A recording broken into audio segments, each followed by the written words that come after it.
Okay, the next portion of this is the actual blood drawing with the butterfly needle. So the things that you will need are the BD butterfly needle. And when you take this out, it's called the butterfly because it has the wings on it. What you should know is that there is a safety feature to this, that the needle will withdraw if you push this button. So you don't want to accidentally push this button until after you are done drawing the blood.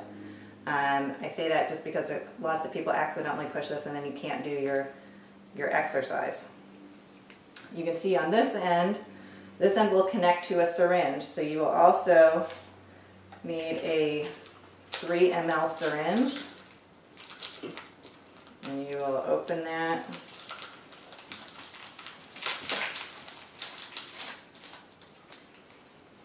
And connect it. So there's a cap on this end that you unscrew and put the 3 ml syringe. Now, just a note, this end and the inside of this syringe should all stay sterile, so you want to be careful not to touch those as you connect them. You'll also need another piece of gauze and a piece of tape for holding the gauze once you get done drawing the blood. You still have your tourniquet from the previous practicing of the straight draw. Okay, so I have a volunteer's arm here, and so probably the most obvious veins will be on the back of the hand, although you certainly can look at the antecubital area as well too. I mentioned previously that you want the tourniquet to be about 4 inches more proximal on the arm than you plan on drawing from. If you can just take off your watch.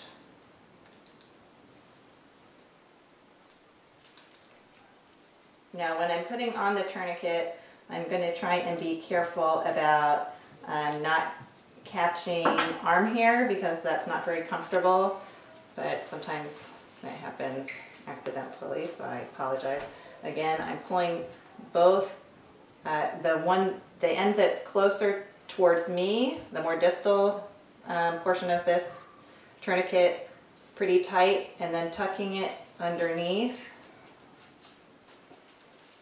And this will help me examine which vein I want to choose from here. So I see I've got several different options. One here, one along here. And so what you want is one that's relatively straight. If there's a Y where 2 sort of come together and it goes straight, that's also a good place. So I see a good one right here. And so that's the one I'm going to use. I'm going to take a alcohol swab, make a nice circular motion,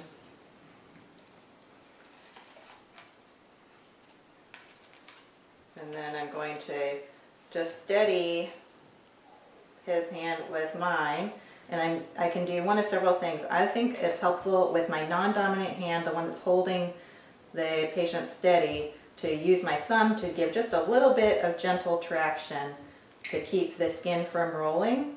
And then I'm going to hold the butterfly needle between my thumb and my middle finger to help keep it steady. My index finger is on top, but not, again, pushing that little button until I'm ready.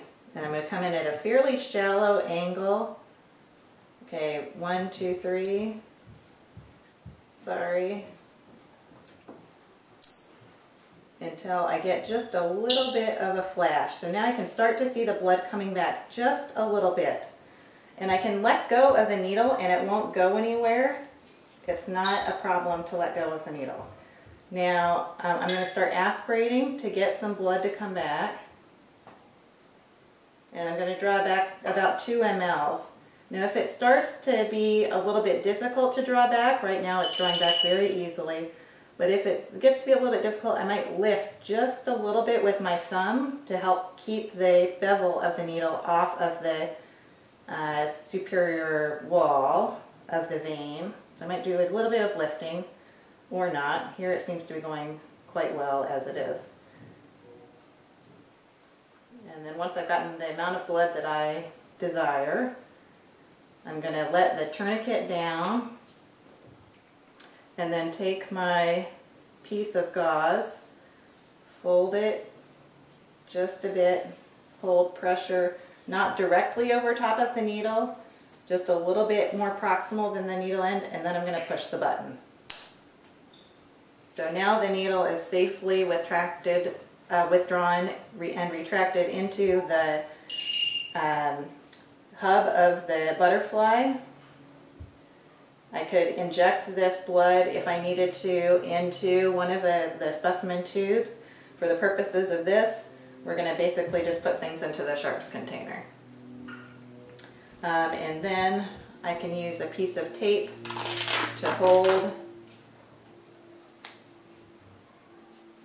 that gauze down. I want it to be relatively tight to help compress the vein and keep it from getting a bruise there, a hematoma. So that's pretty tight. It only needs to stay tight like that for about 30 seconds, and then it can be safely taken off. So that's what you're going to be practicing in the session, are those three things: the intramuscular and subcutaneous injections, a straight draw with a venipuncture with a mannequin or a piece of fruit, and then the butterfly venipuncture with a partner. Thank you very much.